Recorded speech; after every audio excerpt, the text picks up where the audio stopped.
The following video is a review of Season 1 of My Adventures with Superman. This is a follow-up to my video on the premiere episodes from a few weeks back. And we're back. Welcome back to Mr.Flamingo Reviews. Woo! Where today I'll be reviewing the rest of My Adventures with Superman. At the beginning of my tenure as Mr. Flamingo Reviews on YouTube, I tackled the first two episodes, count them, two episodes of My Adventures with Superman, the premiere. Now, as the weeks have gone by, the rest of the season has come and gone, and I will be talking about it. First I thought up, we were talking about Superman. No, it's true. I got confused there. My bad. I'm talking about Superman, just to clarify. The character of Clark Kent Superman is not necessarily the focal point because it's a team effort with him, Jimmy, and Lois.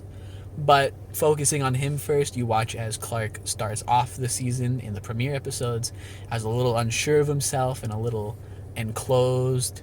And as time goes on and these episodes have progressed, you watch him branch out and you watch him develop his new powers and you watch him learn what it's like to be a hero.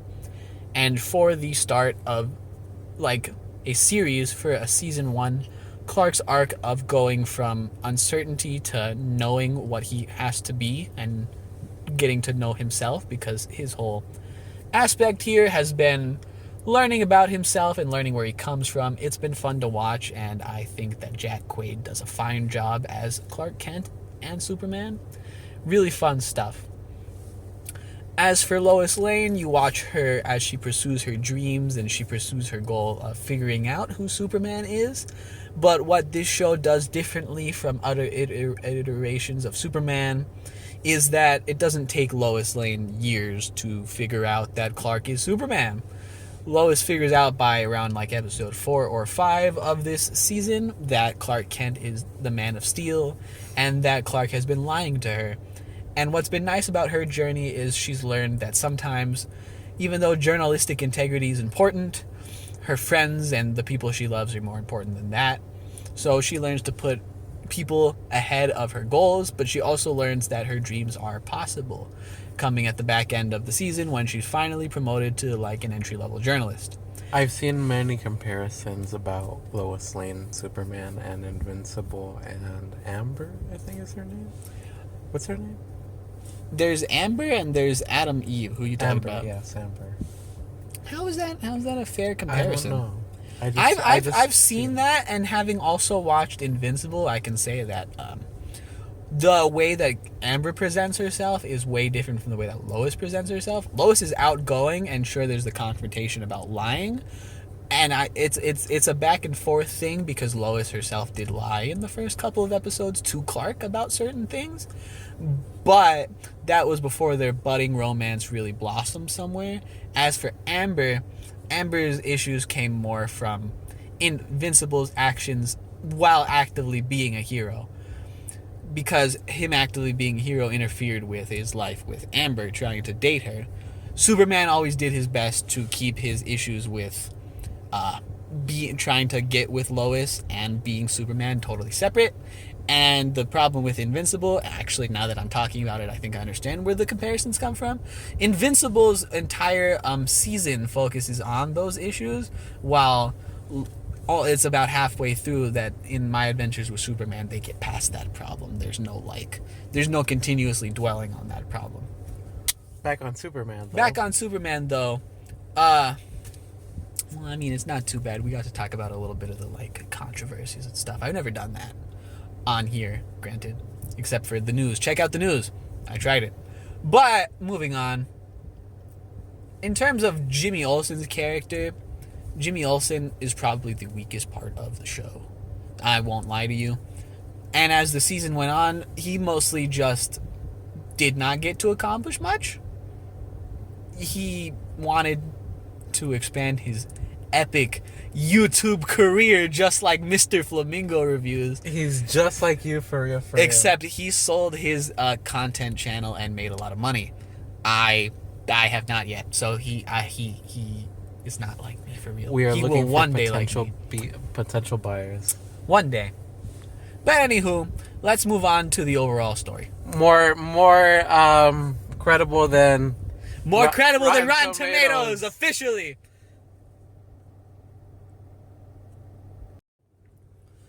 The story of the season that was really established after the introductory episodes is that Superman is a target by a mysterious man known as the General. The General is backed by Amanda Waller and Deathstroke, or The General? Slade Like- Wilson. the insurance company. That would be pretty funny, but no, the General is actually General Sam Lane. That's right, folks. The big antagonist of the season is Lois Lane's father. That made Thanksgiving awkward. Go check out that episode. Anywho, there was a very weak... He's a weak antagonist, to be quite frank. His biggest issue is just that he sees Superman as an alien threat, and that he needs to terminate it before anything gets worse. Although some of the backstory and the reasoning is pretty good, his role in the story is just not one of much interest. And at the end of the day, he just lets him go because he loves his daughter. So, I mean, alright, bad guy, but the setup for Season 2's villain, a lot more interesting. Spoilers, Season 2's villains are set up as General Zod and Brainiac.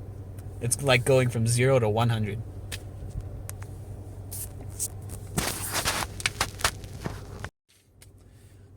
Within the show, the artwork remained consistent and fun to look at, as recognizable as like an anime-inspired cartoon as possible, with all of the environment to boot, and everybody getting this nice little sleek character change up. As time went on, the introduction of the likes of Professor Ivo established that Parasite was now suddenly this giant kaiju-esque robot monster.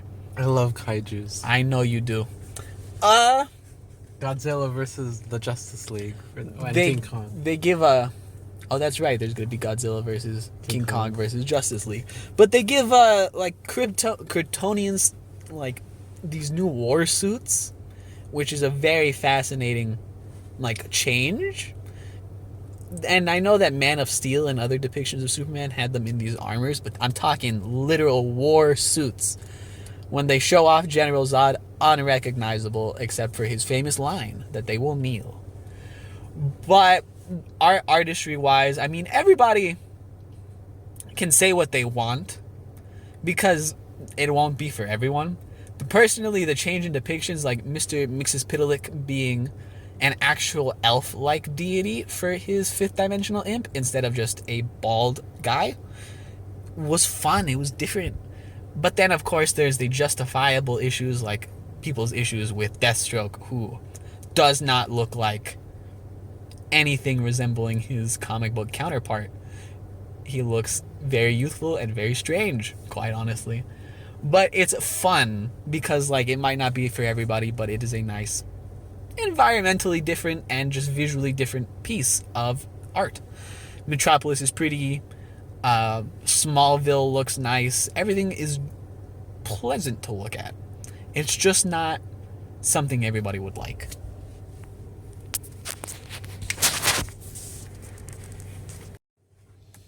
At the end of the day, the introductory season for My Adventures with Superman lived up to its promise. Lois Lane, Jimmy Olsen, and Superman take on these grand adventures and have to confront the likes of Professor Ivo and Slade Wilson and General Lane and experience life together because they're all in their early 20s, and there's just a love story and there's a story of friendship and Superman growing into Superman and learning his powers. Was really enjoyable to see, and I'm very excited for the fact that they got a season 2 because I really honestly think that they deserve the season 2 and that a second season will give these characters a chance to grow and give these creators a chance to double down on things that worked and maybe change things that didn't, but hopefully they don't change things based off of backlash alone. But at the end of the day, I can recommend that if you're a Superman fan and you're an anime fan, or you're just want to see something a little more uplifting for Superman, this is it. This is exactly what it promised. Thank you.